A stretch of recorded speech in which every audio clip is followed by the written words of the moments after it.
Hello, I'm Richard Vobes, the Bald Explorer, and this is a continuation of my story. People have been encouraging me to continue with the heritage, if you like, of my life, and so here is another instalment whilst the weather is inclement, cold and rather grim to be outside. Something to record on the inside, which is great.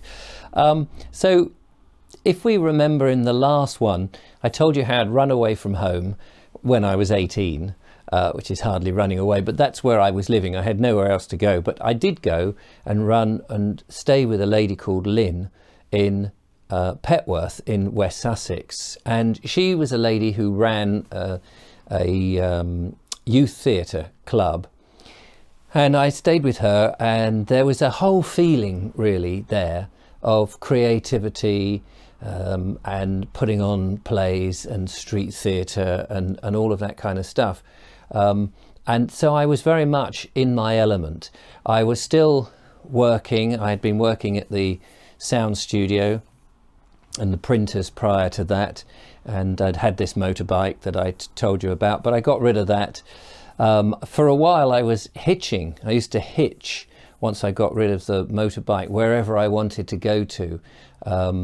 So if I wanted to get down to Chichester, which we did from time to time, I would hitch, use the old thumb, or if I was going back to, at one point I was helping a friend set up a printing works, and I remember hitching from Petworth back and standing for ages by the roadside hitching, trying to get a lift to Horsham. But anyway, that's a whole nother story.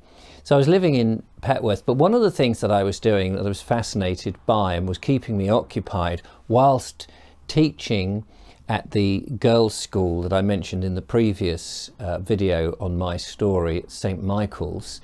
I would do that on a Monday, and then the rest of the day I had mine to be creative. And I was writing. I was doing a lot of writing plays mainly, but also children's television scripts. Now these never went anywhere, so don't think that I was writing television scripts and getting them produced. That was the aim. And I'd written this thing called the Flat Cap Brigade.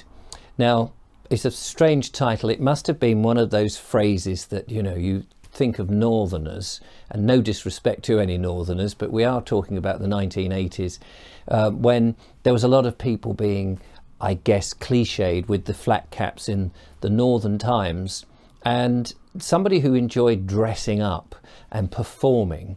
I think I must have had flat caps and been wearing them myself for a bit as an 18-year-old, and I thought it would be an interesting concept if a bunch of kids happened to meet for the reasons of a plot. There was a McNasty in the plot.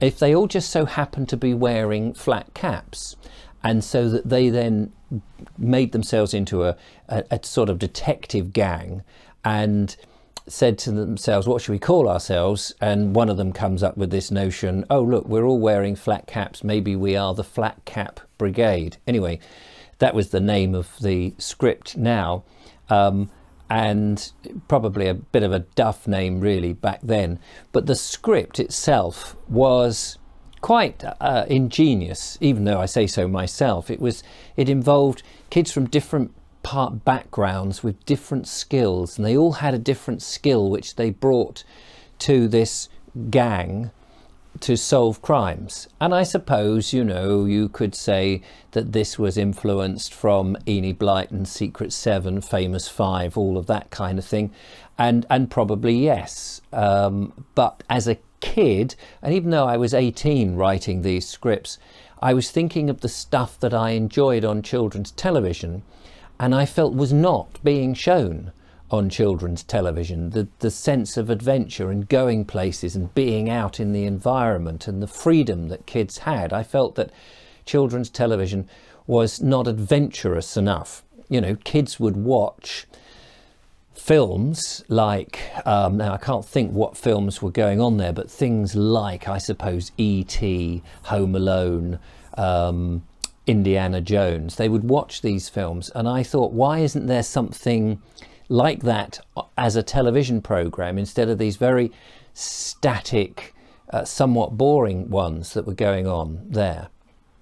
And so I wrote this piece and I sent it off to television stations, and amazingly I got a reply from somebody at Yorkshire Television who said, I think it was from Joy Whitby, who was the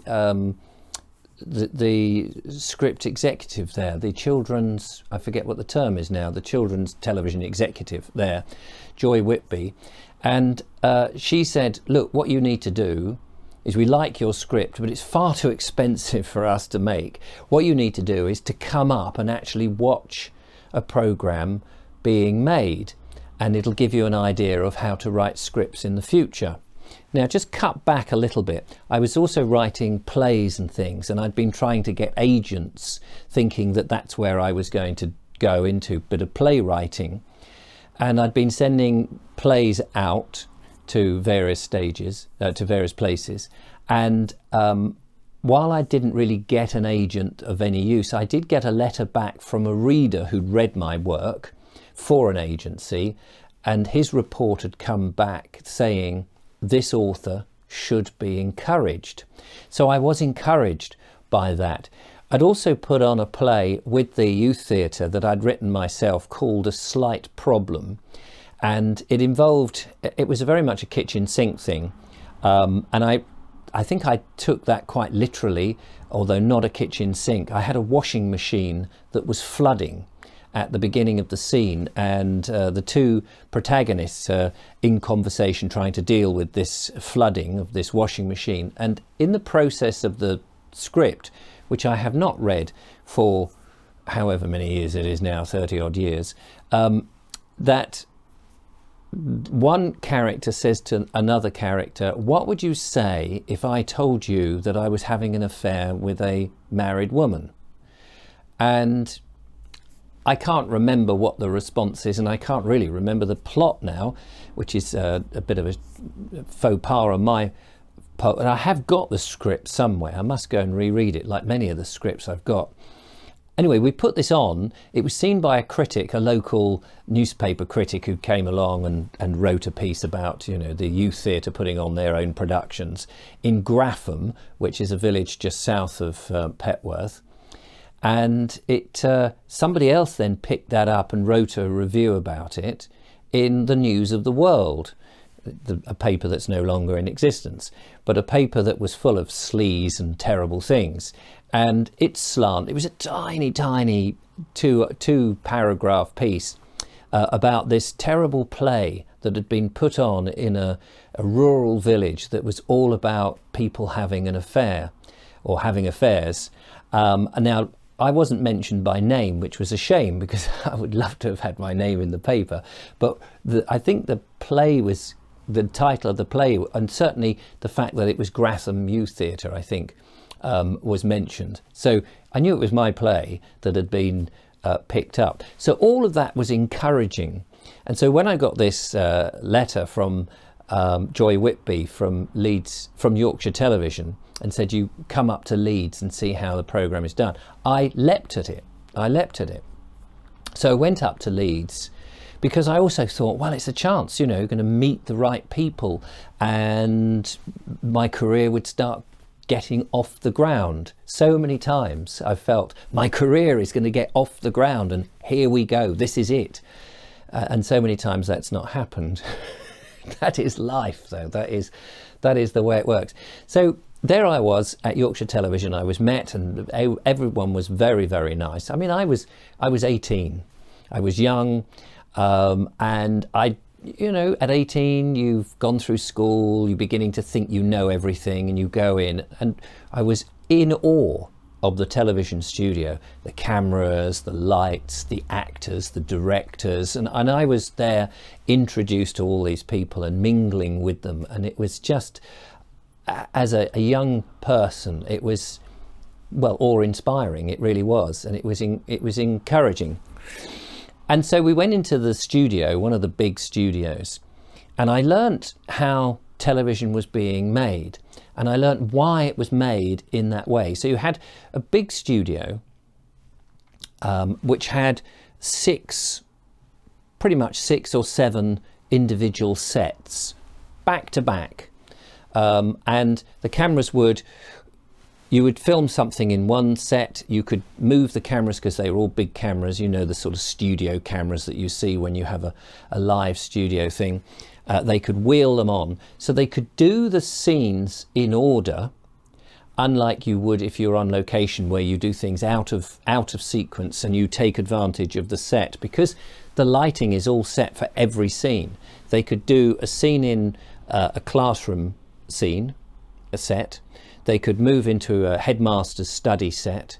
They could move into a shed in the or the bike sheds in the playground set, and could reset. And so they could do each scene in order so that it was useful for everybody to know how the plot was unwinding, but also good for the actors, unless there were reasons that they would want to film all one bits in one set. So they could do it actually in sequence by shunting the cameras left and right.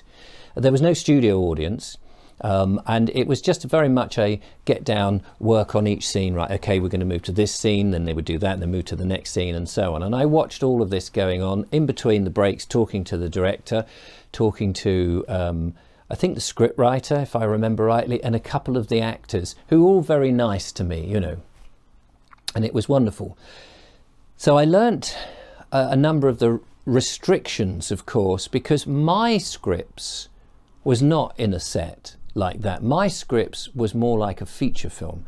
My scripts were out and about. I had a double-decker bus being chased on a cliff edge, and I had all sorts of crazy stuff, because that's very much what I wanted to see as when I had been a child watching television. I'd been brought up on things like Thunderbirds, where, okay, it was all done with puppets, but big things were happening.